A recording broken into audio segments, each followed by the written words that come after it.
Hi, this is Kees with a brand new video, and I help people from doing to being. Today I want to talk about flow and flow state and how to get into flow. Well, actually, flow is a very cool subject, I think, because we all know what it's like to just be present, be really in the moment, be enjoying yourself, not watching time's going by fast, and just ravaging and enjoying the moment and going for it. You can have that experience in several ways. One of them is when you have something which requires a skill that you have and requires a challenge which you might have. So if you look at the graph, and I'll make sure I'll link that below. You have on one side you have the challenge, and on the other side you have your skill. So what you want to do, flow is, let's say, in between. So what you want to do is that if you want to be in flow, you want to make sure that you have on one side, you want to make sure that you have, if you have a high challenge, that you have high skill to be in flow. And if you have let's say a low skill, that you set a low challenge.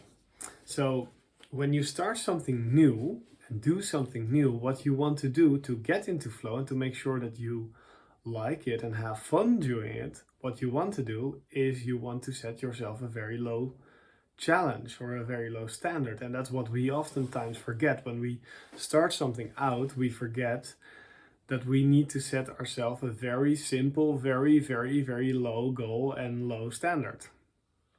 And that is a low challenge, and that is to make ourselves flow and to make it into a more relaxed and more nice experience to do that. The other thing is that what we want to do oftentimes with flow is that we want to make sure that we're challenged enough. So if we're low on skill, we want a low challenge. But if our skills are high, I remember I had a job once where I was a sales guy, and they set a very low target. I was not really that enthusiastic as well. And that made my performance just a little bit lower as well, because my target was low and I thought, well, I don't need to do anything so much. So I was actually bored. And that's what happens on one side. If your challenge is too low and your skill is quite high, you get bored. If your challenge is high and your skill is low, you get anxious. You don't want that. So I'll show you the graph below as well, and I'll make sure you see it. And the other side of flow, this is how to get into flow, which I just talked about on the personal side. So that means if you look at it from a personal development standpoint, and I like that standpoint.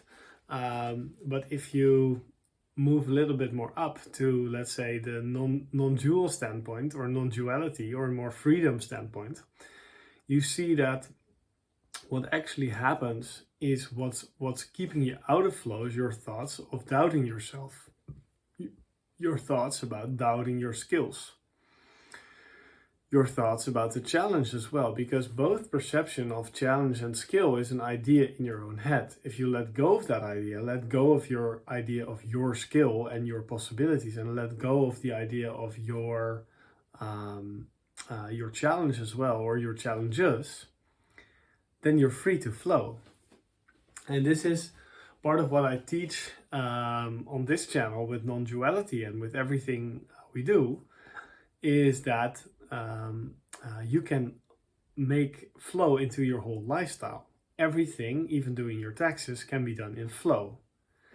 And in that sense, freedom or flow is letting go of resistance. When you're not in resistance and when you don't have an idea of how you should do things, so I should do it this way and that way and the other way, and then you have a sort of strict box which you want to put yourself into. I should do it now and I should do it in this way and blah blah blah blah.